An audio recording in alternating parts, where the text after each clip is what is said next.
stinger, though, too. Okay, let's do it. 10 Tampa Bay Plus, we're streaming live, and you're hearing live at what we're talking about in the newsroom. You see we got everybody ready to go, the directors, the producers, the web team ready to go. And when I'm at home, I know a lot of folks are going to be at home the next couple of days. That's good. We want everybody to stay put, especially if you're not in an evacuation zone, right? But this is where you stream live on 10 Tampa Bay Plus. The best thing about this storm is you're going to turn your TV set on CBS, your Channel 10, and you'll have that going live.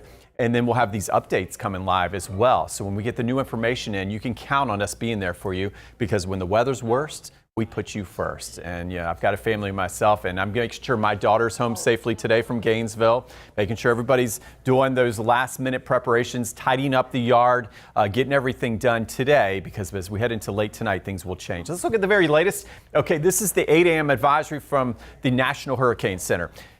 Well, no big changes when you look at this. You say, well, yeah, it's still heading up toward, staying west of Tampa, toward the Big Bend of Florida. But one thing that we got to be careful of, this thing is showing some signs that it could undergo rapid intensification. So this number of 120 mile per hour winds, which is very impressive, that's a major hurricane, could be much higher. Okay, and when you get an intense hurricane coming up, and as we know here in Tampa Bay, just to the west of us, it doesn't matter if it's going to stay 100, 150 miles to the west of us, right? We get a lot of water and a lot of storm surge and flooding. So if you're in a flood zone, please heed all warnings, take action. We have to make sure you're all sandbagged up, and we'll keep watching it together. It takes a move to the north. And what makes this different than Idalia that we saw last August? What makes it different than Debbie? Well, the size of the storm. So you see, we're already starting to see some showers, thunderstorms breaking out in Cuba.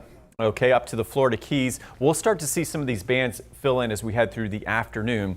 As far as the distance, still about 500 miles away. So Helene, tropical storm now with the next advisory, though, likely a hurricane as it becomes better organized. We take a look at the wind field. This is the key to the whole storm. So a lot of folks are trying to say, oh, are we going west or east? At this point, it doesn't really matter much with that because of lists. When you look at the size of this thing, it's got the damaging storms and the damaging winds up to 200 miles off to the east and northeast of the center. So that's significant. So even though this is why we say don't look at the cone, you see the cone's just the track, has nothing to do with the weather.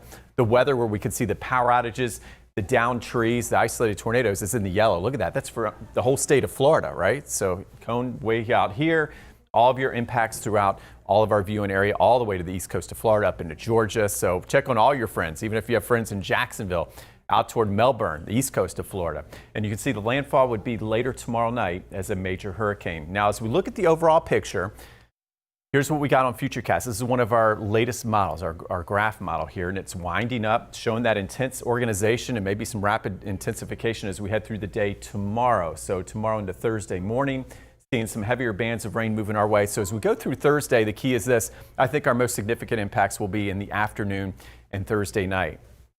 Unfortunately, you see that center really showing that symmetrical look, that well-organized look, a very symmetrical hurricane showing its power as it moves off to the north and northeast. And then things will start to improve, but not until later Friday. So we're going to stay put by late tonight, Thursday, and really most of Friday. And that's why we have a weather impact alert here. So we have weather impact alert starting late today, tomorrow, and then Friday morning. Notice Wednesday 11 p.m. through Friday 2 a.m.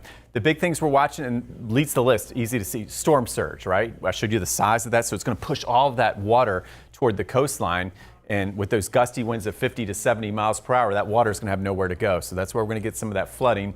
Rainfall of 3 to 6 inches plus. And that storm surge is something we haven't seen in a long time here in Tampa Bay. So that's much higher than Idalia. So keep in mind that's for Pinellas and Hillsborough County, maybe a little higher to the north, a little lower to the south. We take a look at what we need to know. Well, know your zone. Stay tuned for updates and keep streaming us right here on 10 Tampa Bay Plus. We take a look at the local impacts, and these have not changed since last night. We're still holding our weather forecast, but look at all the colors here. So you see the blue, Brooksville, Zephyr Hills, you're in that tropical storm warning. Along the coast, you see a lot of red. That's the hurricane warnings. These are the areas that will likely see some hurricane force wind gusts. That includes Hudson, up to Crystal River, and especially off to the west of Highway 19. So the main impacts coming in Thursday morning through Friday morning, and unfortunately it does include a surge that could go well over 6 feet, 6 to 10 feet plus, with that rain of 4 to 7 inches. And we're going to heed all evacuations that take this storm seriously. It's just so intense. Even though it's heading west of us, yeah, we're going to see big impacts. In fact, that includes Pinellas, Hillsborough County, Tampa, Carrollwood, St. Pete,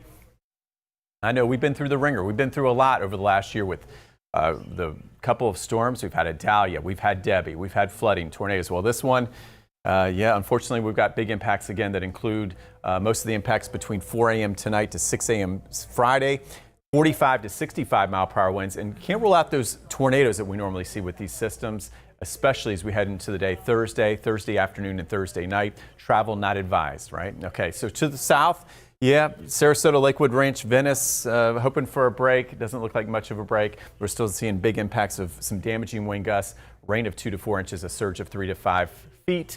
And then off to the east we go, Lakeland, Lake Wales, Avon Park. Yes, you're away from that water and the surge, but yeah, I can't rule out those tornadoes, right? And that would be during the day Thursday, winds of 35 to 55 miles per hour. So have your 10 Tampa Bay app, download it. It's a free download, and stay tuned. Our Tropical Storm Helene, the latest from the National Hurricane Center, still showing that average of a 5 to 8 foot storm surge, which is significant. Okay, so we look at the St. Pete tides, and it looks like those tides will peak. This is important.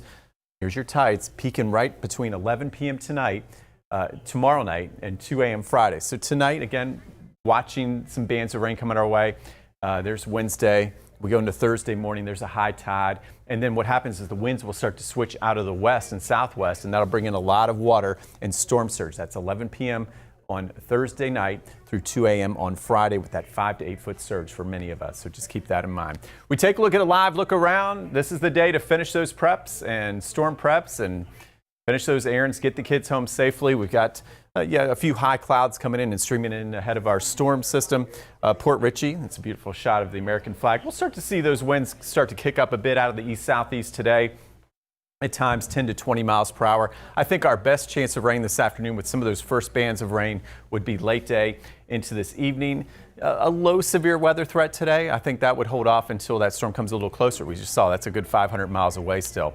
Tomorrow, there's the change. Okay, waking up, we'll start to see bands of rain coming in one after another. I think one as we wake up, another one as we head toward late morning, and they'll just keep coming one after another through the afternoon. And then check out this. We're going to see those rain chances way up by late day in the evening. So I think our biggest impacts tomorrow would be after 2 o'clock in the afternoon. As we look at the 7-day forecast, here we go. We've got our weather impact alert, and you see that surge peaking as we head into especially Thursday and Friday. And of course, we will keep you updated here on 10 Tampa Bay.